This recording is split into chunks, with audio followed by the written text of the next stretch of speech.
changed. I mean, when I was younger, I was very, like I say, I got to a point where I couldn't progress in the school I was in. So I moved to a more senior position with new experiences, agreed to acting deputy straight away, applied for deputy headship. And then as soon as my boys came along, I was just like, no, that's not what I want, actually, not now. So it really does, yeah, it does, or can. I mean, it doesn't for everyone, people make it work and that's what they want, and that's amazing. But yeah, for me, definitely, it was like, no.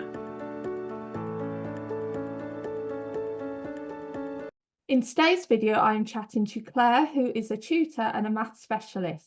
It's lovely to chat to you. Now, I know you from Facebook and from other people I've spoken to. I do think you actually recommended someone to me before. Was it Halima? Lima, yeah. Yes, and she was a perfect suggestion. She was lovely to chat to. So thank you very much for that. Good. So let's find out about you then today. So I'm really pleased you agreed to chat to me. So that's really, really nice because I see lots of what you're up to online and it always looks really, really good. So it's great to hear from you, from your own voice, your story. So let's go back to the beginning. What originally made you want to go into teaching? I don't really know, because I was thinking about it and it's just, I never wanted to do anything else. I'd always been totally obsessed with maths. I used to get textbooks out of the library and do them for fun. And I'm talking like when I was junior Oh. school. And it just always made sense to me. And it was just the route that I ended up wanting to take. So I went straight through GCSEs, A levels, university, PGCE, and into the classroom. No break, no life experience, just straight through. Was there anyone in your life that was obsessed with maths like you? Do you think it came from anyone, seeing anyone who was, or a teacher maybe, or someone in your family? Don't know. My dad loved a spreadsheet. Oh. So and he always used to keep like all his ledgers, like every single pound and penny that he spent or came in was all handwritten down in ledgers. And he taught me to do that for my own savings account when I was very young. Um, but no, I don't really know. I don't really know where it came from. I think it was probably that thing where you find something that you're really good at that comes easy to you, and you just run with it. Did you find it easy at school, primary and secondary then? Yeah. No, I've always been really just natural with it. I remember starting at a new school when I joined year six, and they at the time did the peak maths scheme, which you're probably too young to remember. But it was, they gave me a book because they obviously didn't know where I was at, because you didn't have all the computer systems like linking between schools. They gave me a book, and very quickly I was given the textbook that was three Oh, stages wow. higher. And then I just went through and I did all the maths that I could. I did 2 maths A levels, and economics was my third A level, which was like even more maths. And then I did maths at university. So I don't know where it came from. I think I must have just latched onto it because it was something that was easy for me, and made sense. I'm very black and white. Oh, I okay. all those sort of discuss what the author means, but no, that's not for me. The answer's 7. That's it. That's it. That's all you can do. And Yeah. yet, many people I talk to, myself, I don't talk to myself, obviously, but many people I speak to and myself, I don't have, or I didn't feel very positive about maths growing up. And that is quite a common thing. And I think I spoke to someone else, another tutor, on another video, and we were trying to work out why so many people are like that. Why do you think people are like that? Do you think it's just the way maths was taught years ago, or do you think there's something else? I think it's just a combination of all sorts of things, and I think it's allowed to say I'm no good at maths. It's people don't say I'm no good at reading or I can't read, but they say I can't do maths. And I think socially it's much more acceptable to say that. Whereas actually what you mean is it's just a bit more difficult for you.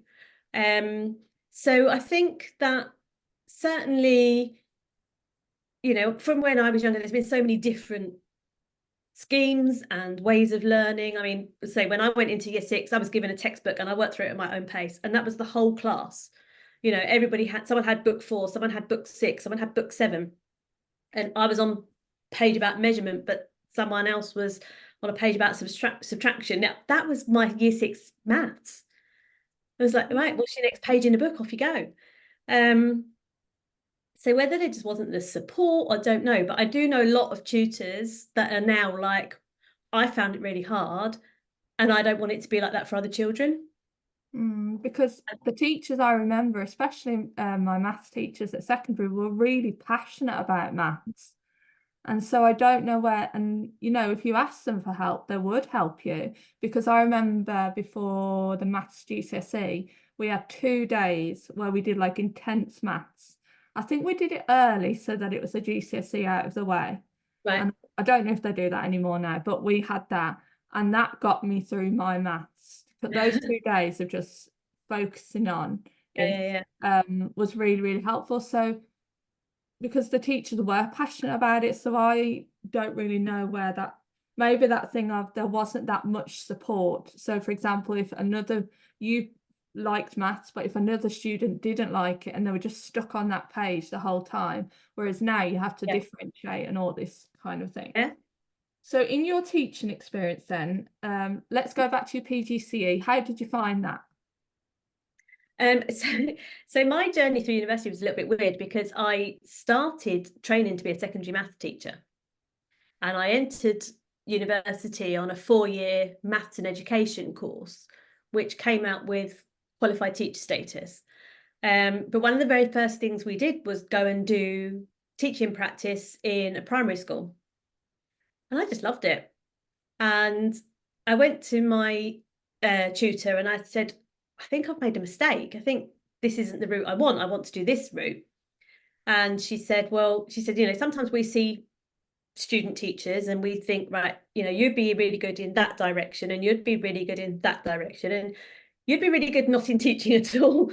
But some of them, you can see that they would turn their hand to what they want. And she said, and you're one of those. She said, so you just got to choose. So I ended up doing the 3-year maths and education degree, and then did a PGC primary. And again, I just really enjoyed it. Apart from the art lessons, I have memories of being at university. And again, it's because I'm hopeless at art. And I just, you know, there were so many things, because we did have these little lessons in, you know, science and all of that. I mean, not useful stuff like, you know, behavior management, but No, hey, forget those. No, yeah, that doesn't matter. yeah, let's go and make a poster. So yeah, so the GCSE, I did enjoy it. I did mine in Leicestershire, and did some different schools and different age groups. I did reception for one of my teaching practices, and I've never, ever gone back into Key Stage 1. Oh gosh, did it scar you for life? It's just not my bag. And that's fine. That is Yeah. fine. That used to be the way, though, that teachers would stay in Key Stage 2 or Key Stage 1. And then in recent years, they're like, no, you have to try everything. And you're like, no, because I just don't like that year group. Stop pushing me somewhere. So yeah, that's interesting. So you tried your reception, and what are the year groups? So in the same school, and then we went to the year 6. And then I did a year 4 class in another school. So we sort of did 3 teaching practices in the PGCE year, Key Stage 1, Key Stage 2, and then a choice. You could sort of propose what you wanted to do. Yeah, so my final teaching practice was in year 4, in a lovely little country school in Leicestershire, and it was very topic based. We did a big project on communication. That was our main topic. It was really good fun. Don't do that so much anymore, do we? It's all changing. No. It's always changing. It was quite a long time ago. And out of year 4 and year 6, which one did you prefer, or did you like both for different reasons? I liked both, but I think I have the fondest memories of the year 4, and it's because of the topic. It was, you know, I mean, I completely reinvented the wheel and entirely did my own thing with the topic, but it was fun. And what sort of things do you mind sharing that you did in the topic that you really enjoyed? Because obviously now everything's so like program based and all that kind of thing. So Yeah. do you mind sharing any of those Oh, activities? we did cave painting. Oh, Yeah, so we looked at what the Stone Age people were telling you with their cave paintings, and we did pastel drawings on sugar paper, so it looked like it'd been done on rock. And I did a beautiful display of a cave in the corner of the room. We put all our um, things up there. We learnt semaphore. We talked about Braille. We talked about the invention of the phone. Just lots, you know, it was just really fun. and And, was leadership and supportive of that? sorry, Sorry, was leadership supportive of that? yeah, because that was what the whole school did. Each year group had a topic, and you Oh, kind of did. So like it was cross curricular. So we made string telephones for science and learnt about sound. And yeah, no, it was just really cool. I do have the fondest memories of that. oh. So then obviously you did your PGCE and then how did you progress then? Did you go straight into teaching or to something else? Straight into teaching. Yeah, age 22, straight in into a year 5 class Oh, with it was a 2 form entry school, just a junior school, and I was there for 5 years. lovely. And part of your time of teaching, you experienced the national numeracy and literacy strategies. I did. What were they and how did they impact life as a teacher? So well, they were new concepts. So there was an awful lot of work and planning and getting to grips with things because the government were like, right, now do this. And there were no resources for Of us. course. Yeah. So in some respects, I really enjoyed it. Like you'd have a text for the week, or we did a class book over several weeks.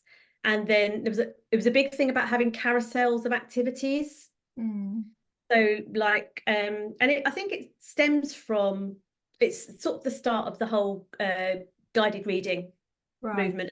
So one day you were supposed to be sort of doing a guided reading group, but then others would be doing a spelling investigation, and others would be doing a picture based on the text, or I don't know. I mean, it was a feat of engineering and organisation because you've got to have 5 activities all ready to be Mm, rotated. And then the numeracy strategy was a lot more about manipulatives and games, and again a bit playful. I mean, I didn't hate it. It was a lot of work to prepare it. There was a lot of sticky back plasticking going on of resources because heaven forbid you be allowed near a laminator.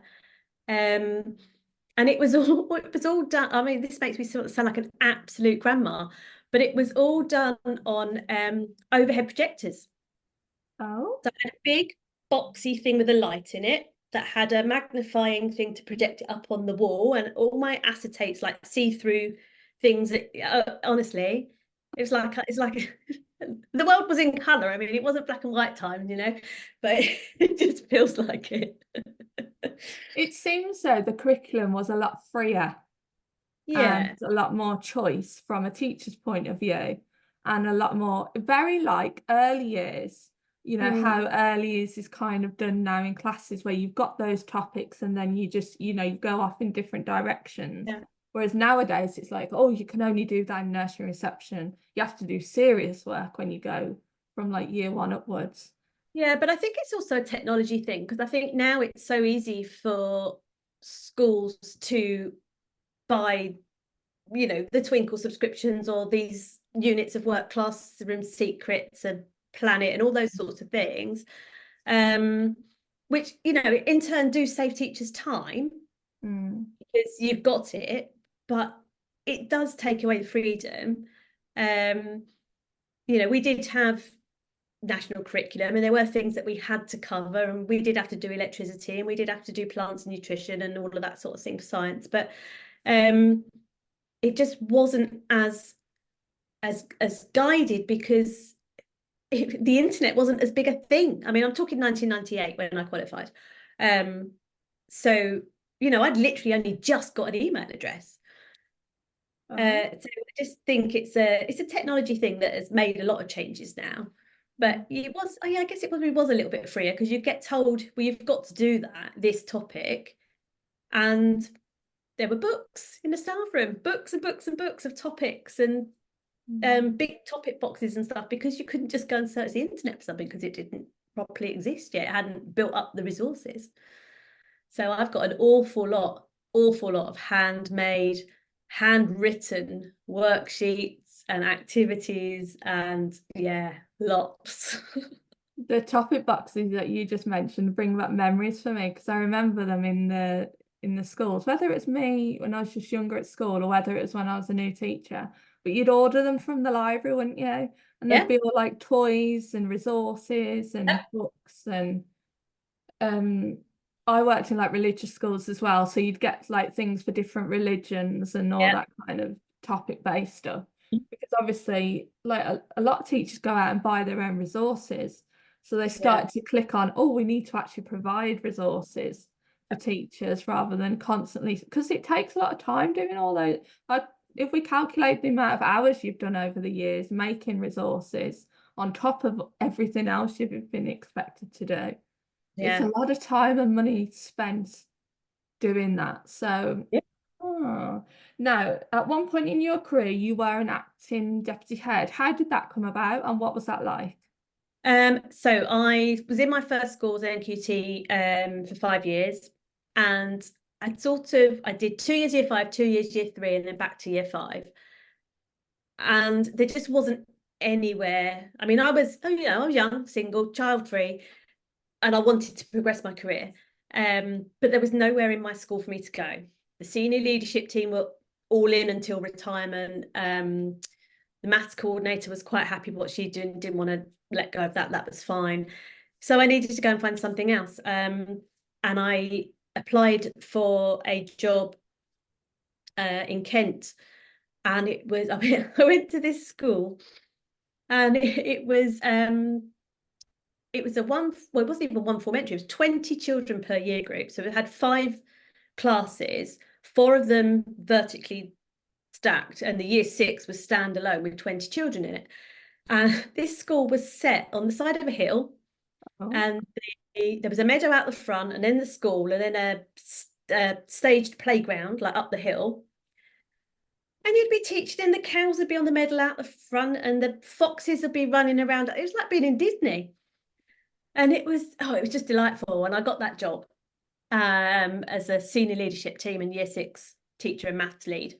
And coordinator and teacher governor, because it was such a small school that you basically just had to wear multi hats.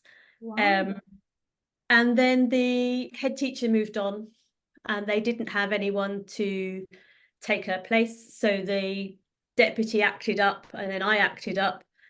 And then while they did it all, and I did apply for that deputy headship myself once I'd been acting deputy for a term, and I didn't get it, and I was pretty gutted, but it was the right thing. I wasn't experienced enough. I only went for it because I'd been given the acting deputy role. I never would have gone for it so soon otherwise. But the advantage was the person who did come in as a deputy was lovely, and the leadership of the school in the end all turned out really nice. It was such a nice place to work. It wasn't toxic. It was just really supportive. So yeah, I did that. I didn't do it for too long, but it was a while, and then well, life changed. Children came along, so yeah, it was a good experience, but I don't regret not getting the job proper. So going back to before you got that acting deputy role, and you said you were like doing everything by the sounds of it. How did you physically, emotionally manage all of those roles? Like, how would you, in a week, so if you looked at a week and, Monday to Friday, like realistically, could you get an element of each of those roles done every week, or was it just compartmentalized? Yeah, I mean, the PE role, but the thing is, because I was PE coordinator, it also meant that it wasn't just PE coordinator. I was the football coach and the netball coach and the rounders coach and the like all the sports, because we only had 3 key stage 2 classes. Yeah, it was all me. But it was a different phase in my life, and I was younger with more energy, but I did live and breathe school. I mean, that was my life. But the school I was in, it didn't feel, I was busy and I was probably stressed, but I don't remember it badly, if that makes sense. That's good. Because there was support and it was a nice place to work. See, that's it, isn't it? If you've got the support in place, no matter what's on your plate, there is a way to manage it because everyone understands that everyone needs help. So Yeah. then going from that role to the acting deputy, did you notice a huge difference in the workload or pretty similar? Yeah, because I got landed with all the Senko stuff as well. But I was given, so when I moved to that school, I was given, PPA had just become a thing. So I was having half day in my teacher role. And when I was acting deputy, I had a day out of class. So I had a day out to do those responsibilities, half day to do my teaching and subject responsibilities, and then 3.5 days in the classroom. But it's what I mean by the school environment. Do you know what I mean? I was kind of given some time to do the job. It wasn't just keep. But it was pretty big. Yeah. And then the Senko role, did you have training for that? Not really, because I was only in to keep it ticking over until the deputy head was properly appointed. There weren't too many major issues during that time. But no, there was no, there was no training. It was just like, yeah, can you do that? Can you go in that meeting? Yeah. What do you want me to say? Interesting. And then was there anything then that you learned about SEND in general that you didn't know before and it did surprise you, maybe has benefited you moving forward? I don't think so, because I was obviously aware of some of the bits, it was IEPs and stuff that we'd been involved in.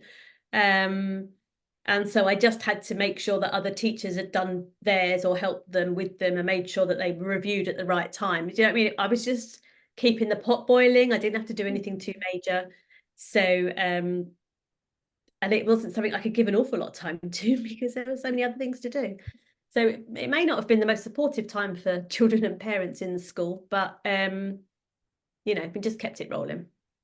And then you also mentioned about PPA coming in. Mm-hmm. So all that work you were doing was with no actual designated time before PPA. So you just kind of did it at home, I presume? Or, Yes, within the school day? Yeah, when I was first qualified, so my first year, I think every week, one afternoon, I had to go to the central council training place and do NQT training. But beyond that, for my first year, so there was no extra time in school. There was nothing. It was all on my own time, which was one of the things that appealed to me about moving to the new school, because they were offering recognition of this time. It was a PPA at that point, I don't think was compulsory. Oh, And so when I looked at the new school, and I say it was a lovely little school, and felt, I did the pre-visit and it just felt right. And then they were offering PPA and a teacher's laptop. That was also big news at the time. So because I remember going back to my head teacher and saying, I've been offered the job, and he was like, oh, well, what is, and I said, this is year 6. He's like, but you've always refused to do year 6. Yeah, I know, but you should see this school. So yeah, but it was a really good move, and I'm still really good friends with a lot of the staff there.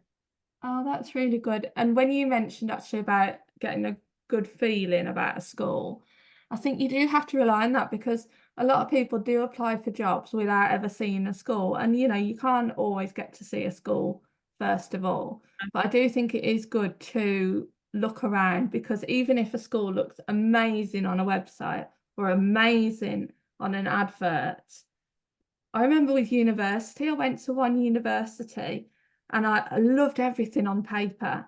Walked through and I said, oh, I don't like this. I don't know why. So like that gut feeling is so right for whatever job I think you go into. I don't, is it a thing with other jobs? Like, do you look around other jobs or is it just teaching? I'm not You really do. sure. No, I don't think you do. And it's a great opportunity. And I did find out actually that after my visit, the head teacher had said to another member of staff, I want her. I Oh, hope she that's goes away in the nice. slides. So it was kind of meant to be. Ah, that's really, really lovely. So then you went part-time after your first child was born. Yeah. What was this like going from full-time to part-time? It was really hard. It was really hard. I had been, so when I went on maternity leave, I had gone back to my SLT role. Um, and then I left on maternity leave. And so I went back, and because I was only going back 2 days a week, um, things had been moved around a little bit, and I ended up doing class cover on my 2 days in, um, covering PPA. And I didn't really like it because it was too bitty. I was in 3 classes in 2 days, and it was, I don't know, it was really frustrating. And my husband at the time was working away a lot, so he must have been about 9 months when I went back to work, and it was just really difficult. So it wasn't long until actually I said that I need to go down to 1 day, and I did 1 day in one class to cover a 4 day a week and then the 1 day. And I stood down for my SLT and all of that, and I just did that. So, and it wasn't easy. It wasn't easy going back like that. Some people, I remember when I was teaching full-time, and one of the people I worked with, she was an amazing teacher. She went part-time, I think, after her children, and I was asking her about it, and she said it's really odd because a lot can obviously happen over so many days in a school, Yeah, and then you come in and you've got to kind of like, it takes you like a day or so to just catch up with everything that's happening. You can't see like on that cycle of no, catching up like with the kids, with the staff and yeah, that kind of thing. So it in an ideal world, part-time sounds great, but there's a lot more to it than just going part-time, obviously. yeah. So you officially left teaching after your second child was born. I did. Did it take a long time to come to that decision? What was the deciding factor to say, no, I've had enough now? I just think how hard I'd found it going back after my first. Um, I just knew as soon as I became pregnant with my second, my husband and I had the conversation of, I'm not going to go back. Once I go on maternity leave, I'm not going to go back. Um, because it just didn't fit in with our family life, and he was still doing quite a lot, going to the US, going to Europe, and it was just wasn't going to work. And I was finding it increasingly frustrating. Like you say, so much happens, and then you go in, and actually, I think it all was also coincided with a different deputy head coming in, and relationships in school became a little bit changed. And I found that when the day I was going in, lots of the other staff were coming to me with their problems, and to sound off because they knew I'd been there, a few years, and they just needed someone to talk to that would understand. So it was really draining. So when I did get pregnant the second time, it was like, no, that's it. But I remember quite early on, I must have been about 7 weeks pregnant, and like nobody knew. And we got the Ofsted call Oh no. on the 1 day a week that I worked. And on this particular day, we'd planned a World War II day. So we were out, we all dressed up and we did it. And I just remember I was literally green. I was so morning sickness. And then I've got kids in my class, they were playing, some of them were playing Beatles, some of them were doing maths in pounds, shilling and pence. This Ofsted inspector comes in. I was just like, I just want to sit down or be sick. And then it was like, no, this is it now. I need to take a break from this career. Yeah, it's mentally and physically draining Yeah, because like when you are younger, like you say, you came in 22 years old, You've got so much energy. I remember the hours I would give to the school without even blinking. Yeah. I'd be like, and when I think back to my family, and like I'd go in at 7, I'd come out at 6, I'd end up working at night. Yeah. And I used to think, now I think, oh my God, my family just were like, okay, Yeah. you do what you gotta do. Yeah. And it did bring me happiness. Like I found joy in that. But I think as you grow up, I don't Mhm. have children like yourself, but a lot of my friends had started having children, colleagues having children, and for them, they either stayed and they took drastic measures to be able to cope and stay, Yeah. or they, like you, thought, no, I need to go now. This isn't, because it's not in line with a family life No. for men or women. I don't think once they have a family, it's like I've had male tutors and they've said the same, everything changes once you're family, Yeah. once you have children. Your So yes. priorities definitely changed. I mean, when I was younger, I was very, like I say, I got to a point where I couldn't progress in the school I was in. So I moved to a more senior position with new experiences, agreed to acting deputy straight away, applied for deputy headship. And then as soon as my boys came along, I was just like, no, that's not what I want, actually, not now. So it really does, yeah, it does, or can. I mean, it doesn't for everyone, people make it work and that's what they want, and that's amazing. But yeah, for me, definitely it was like, no. I think I found growing up, it's not that people would say, but there was always this way of life that was expected. Like you say, go to school, go to college, whatever it may be, or university, get a job, get married, or whatever it is. And no one ever really questioned it at No. all. And then it's only like when I was younger, people that didn't go down that route, there was something big that happened that made them change, but it was very, very rare. Whereas Yeah. now I find since lockdown, a lot of people, have thought about what they want in life, and do I want to be doing this 9 to 5 every day? And do I want to be doing this same path? Even with home education, families don't want to do the normal route, as you know. Yeah. So I think a lot of things have changed, but for many, many years we had that structure, like I say, not necessarily told us, but it was just expected. And it takes something to change all your whole life, really. So then, is that when you went to Belgium after that point? Not long after. My youngest was 18 months when we moved to Belgium. And what made you decide to go to Belgium? Was it a work thing for your Yeah, husband's husband, work. or? It was husband's work, and it just seemed like a great opportunity. I am a real homebody, so it was a Oh, big stressy move for me. right. My language skills are atrocious.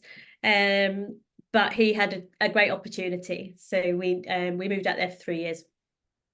And what was that like? Obviously you said you were homesick. Were there any parts that you liked about being there? Was there anything that surprised you? Yeah, I mean, so my boys went into a British school out there. My eldest, it was when he was starting reception, so he did all of his Key Stage 1 at the British school, um, in a bilingual stream. So he had the opportunity in reception year 1, year 2, where half of every day was English and half was in French. Oh, wow. So when we left age 7, he was bilingual. Um, and it was brilliant because they worked it out like they had the English teacher was mother tongue English and the French teacher was mother tongue French. And so when they did PE, like they did 2 PE lessons a week, but one would be done in English and one would be done in French. Oh, And if they were learning maths, if they were doing 3D shape, they're learning it in French and English. Some of the lessons were done with the English teacher, some of them were done with the French teacher. So it was such an amazing opportunity. And it set him up for, he's brilliant. He's really, really good at language. He's in his GCSE year now. And he's doing Spanish. But because he's been exposed to the languages so early, he's doing really well. So I'm really pleased that he had that opportunity. And it was a good experience to live abroad for a few years, but I found it really difficult with the language. my French is limited, my Flemish is nothing. And so it was stressful for me because I Mm. was at home, and yeah, just try to, life admin is bad enough, but when it's in one of three languages, it's it's horrendous. Very difficult, yeah, yeah. At least you've had the opportunity for that, and like you say, your boys have had that opportunity. And did they, well, I presume, did they enjoy, going to school there? Obviously, your oldest has flourished from learning those languages. But in general, did they enjoy going to school? Yeah, we were a bit worried because he's August the 20th. He's like really young in the school year. So he started school aged 4 and 11 days old, in two languages. Off you go, son. Have a lovely day. Um, but he was so ready. He's always been really curious. Mm. And they really enjoyed it, and the school environment out there was lovely. Um, my youngest, he did his kindergarten year there, like preschool, and then moved to reception when we came back. So he doesn't really remember it very much, but certainly my older one does remember it, and it was a brilliant experience. Oh, that's lovely. And how did you find, so it was what did you say, a British curriculum school? Yeah. So we purposely chose the British School of Brussels, because they followed UK curriculum, and we knew we were going to come back. So we wanted them to be ready and make it as seamless as possible. This probably sounds like a silly question because I have taught children from different like British schools in other countries. But is it just like a carbon copy of a school in England or I with mean, slight differences? other than the languages spoken and the sheer variety of cultures, it just looks like a UK primary school. Oh, that's Um, interesting. it doesn't now because they have from nursery to A level on site. So Oh, they wow. kind of different sections. So they had the kindergarten and Key Stage 1 building, Key Stage 2 building, and secondary school. The biggest difference is it's all first name terms. You call your teacher Claire. Oh, Um, and so that was really nice. And there was no uniform. But in terms of the displays on the walls and we still have Biff and Chip. oh. uh, and it was, it just felt like a school. They've changed the school a lot since we left, but that was quite a while ago now. So it's been really developed. But yeah, within the school itself, it was just very much looked like a primary school. And how did you feel about it? Like, when I left teaching, like I used to feel like, oh, it's 10 o'clock, I would have done this by now. Oh, it's 12 o'clock, I would have taught this many lessons by now. And then like if you're out and about and you're like, oh, the kids are out playing, it's break time. Was that strange in like a different country? Like did you when you went and dropped off your children at school, did it feel normal or did you miss it a little bit or something like that maybe? Oh, I must have missed it a bit because I did volunteer to go in and listen to read, Oh, go on a it's the school. helper in us. She can't Yeah, help it. yeah. But I had nothing else to do, Oh, because I wasn't working out there. And in the international school environment, there'll often be welcome events at the start of the year and stuff because they have a big overhaul of families. So we did meet a lot of people, but some of them were working and some of them weren't, and we all lived in sort of slightly different areas. So some days, my only contact would be the teacher on the playground as I dropped the boys off. So um, it was quite lonely. That's why I ended up going in, and they obviously didn't say no because they knew I was a teacher. um, so yeah, it wasn't. I don't know what to say whether I've ever particularly missed school. I miss people. yeah, that was I'm a very me. people person, and which Yeah. is why I've done certain things since I've started out as tutor, to make sure that I still get the people contact. But yeah, and the the colleagueship, you know, it's not even a word, but you know what I mean, of being in a school environment. I missed that definitely. Yeah, I think that's one of the reasons why I started this, because I just wanted, like you said, I miss the children and I miss the creativity and I miss the people. Like I had really, really good friends in some schools. And, you know, I am a social person, and just being able to just walk in and know that there'll be, you know, it's lovely to chat to your family every day, but there's only so much you can talk about. So I'd go and, like, I had a really good friendships like with the caretaker or with my Yeah. TAs, and it was just someone else's. And that's like, while chatting to different people, it's just lovely because everyone's so different. Like, even though everyone might have been a teacher, the way they've become a teacher or become a tutor has been so different. So it's really nice. So then you came back to the UK and you tried supply. Did. And positives, negatives, what did you think? Well, the positives is the fact that it just didn't particularly impact on my life out of school, because I went to Right. school, I did the job, and I came home again. I only did supply at one school, actually. I only did it at the school that my boys went to here. They advertised for, they wanted some supply teachers available on 0 hours contracts that would get to know the school and the policies and the, you know, the way things are done. So I went into that and they took me on. And then I got a call a few weeks later to say they needed someone to come in on 2 Fridays to cover a teacher who was going to be off sick. It was like a 4 and a 1 job share, and she was the one, so they wanted me to come and cover that. So I said, yep, that's fine, 2 weeks, not a problem. I was there for 3 years. Oh, Unfortunately, that teacher had to then go on to long-term sick, so I spent the rest of the year covering her Friday, and then I went in actually into a 1 day a week contract, and then COVID hit. That's another story entirely, isn't it? And then once we were back in school, I was doing, yeah, I went back to supply and the cover, because we were in that time where your child's got a fever, you've got to take 2 weeks isolation. mm. So I was, yeah, in and out, because it's only up the road. So that was another positive. I didn't have to worry about childcare because my children were at the school. Oh, that So was good.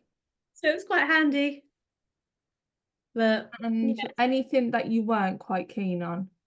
I just didn't like not being able to bond with the kids. That's what we're in it for at the end of the day. Those relationships with the kids, the way they make you laugh, the silly things they say, the way that you learn how to motivate them.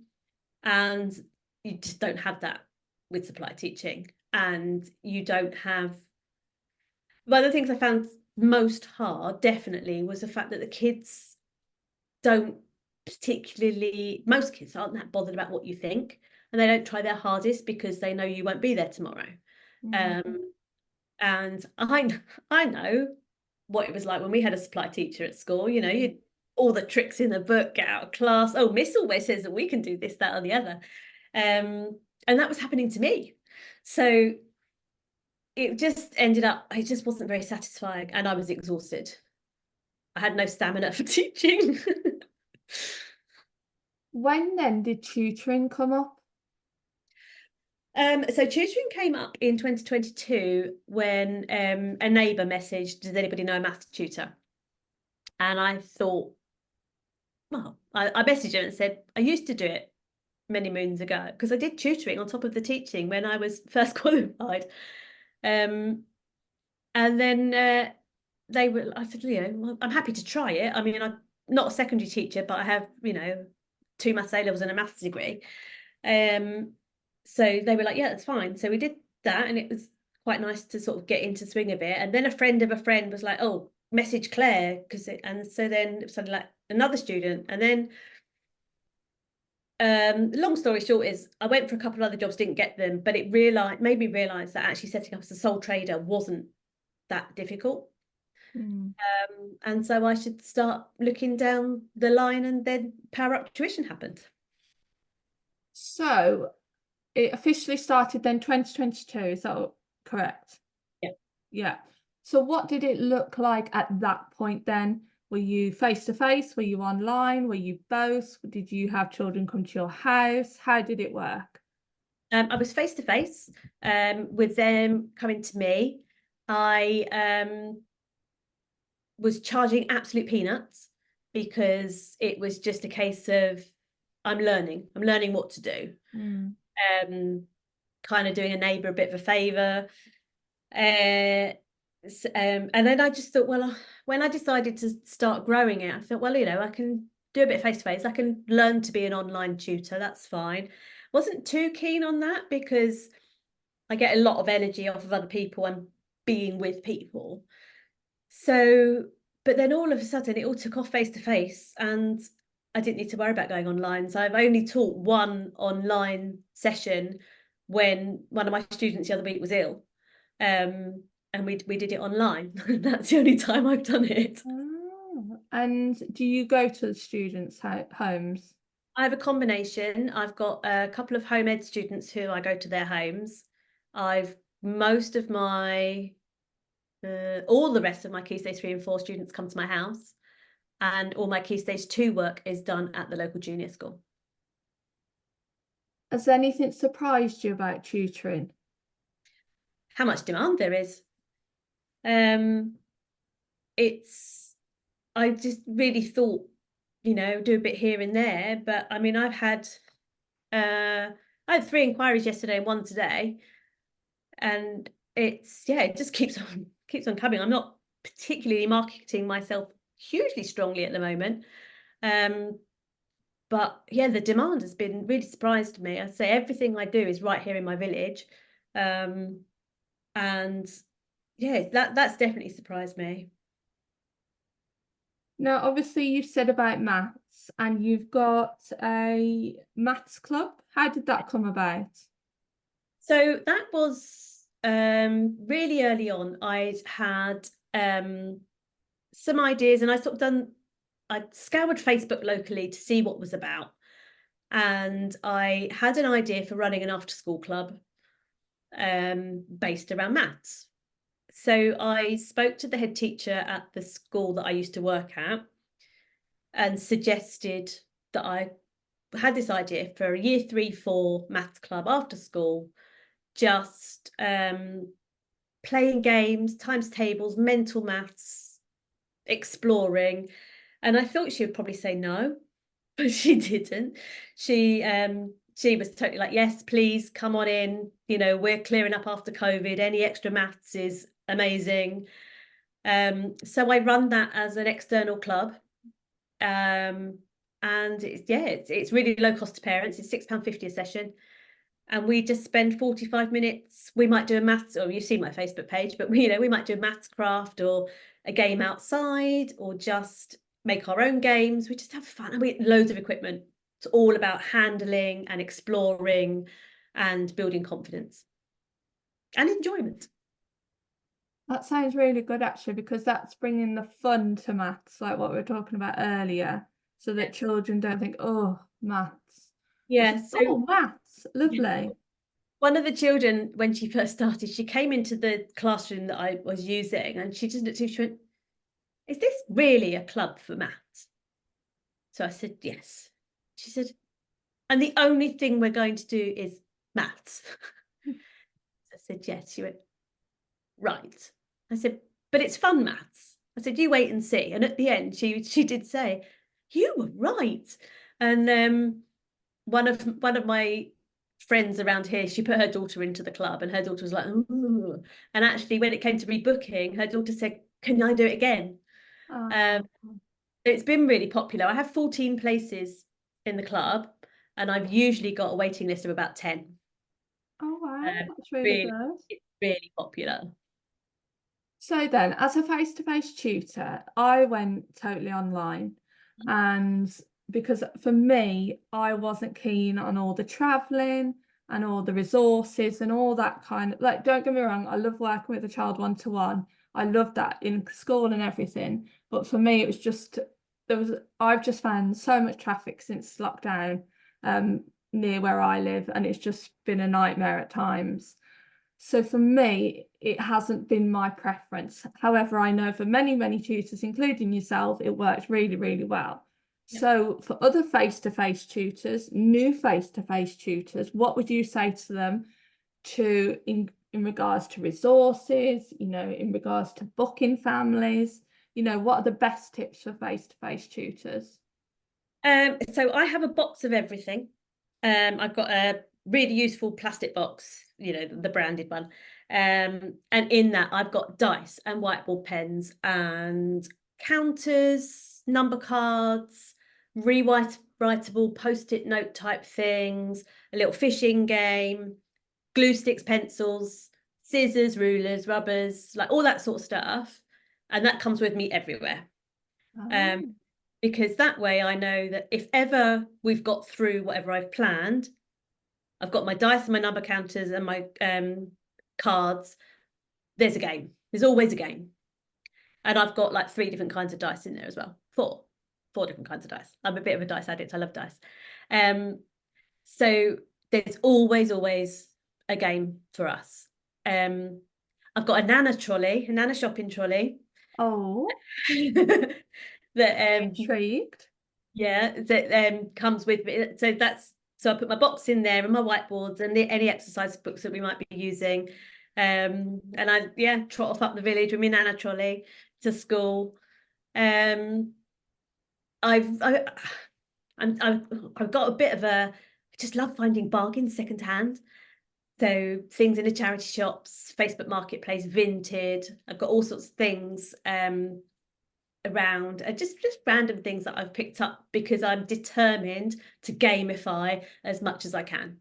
And that's one of the things that whenever I ask parents for reviews or they feed back to me, it's the playful nature of what I do that their kids love, and that it builds confidence and it builds enjoyment and it doesn't make it feel like work.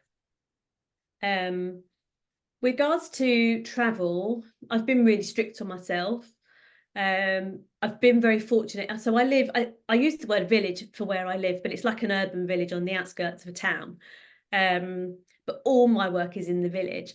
I would be very strict on myself about how far I travelled or was willing to travel.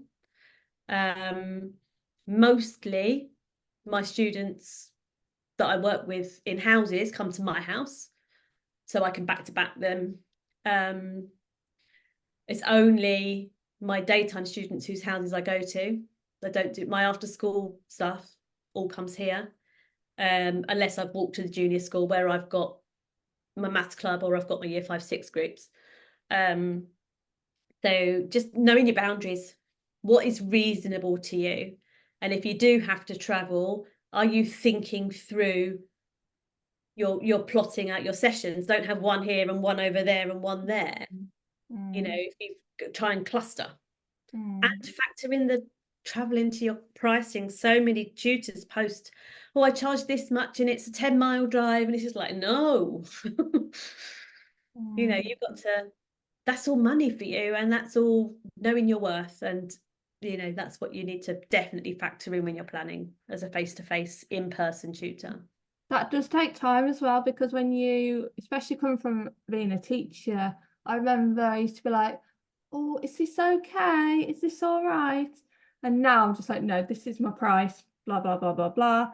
Because at the end of the day, you aren't a charity, you're a business.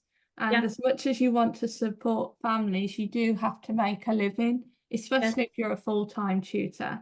And it's good what you said about the traveling, because even though, I had families that were very, very close, on a very good day, it was a 10-minute drive. On normal days, it could be 25 minutes.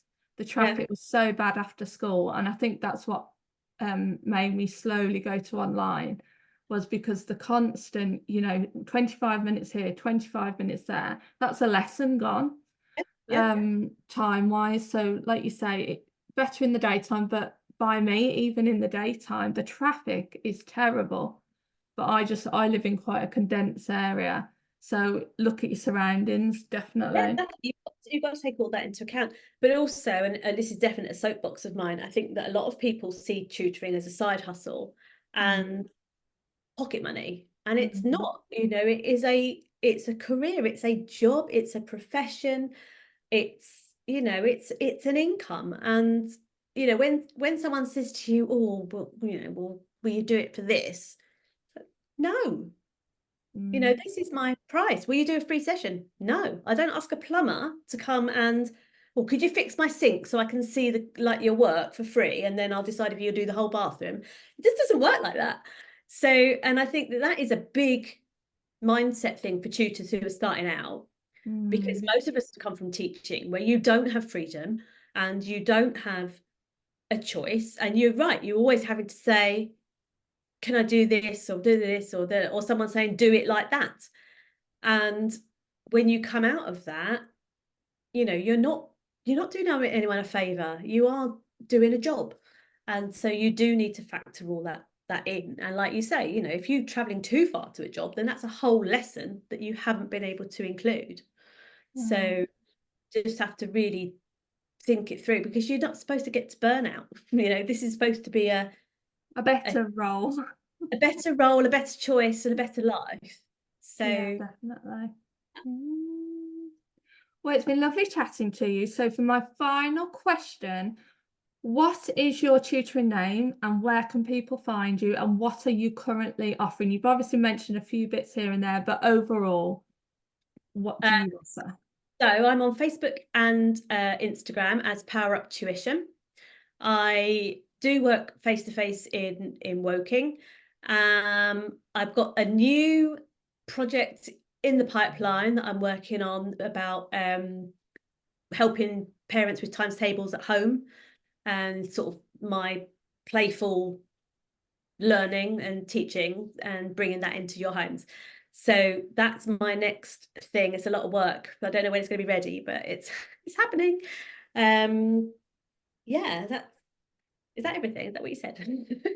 Yeah, that's lovely. Well, I'll leave your details down below so that if anyone wants to check you out, especially local to you, then hopefully they'll be in touch. That'd be lovely. But thank you once again, and thank you so much for watching. And if you liked today's video, make sure to subscribe to see who else I'm chatting to.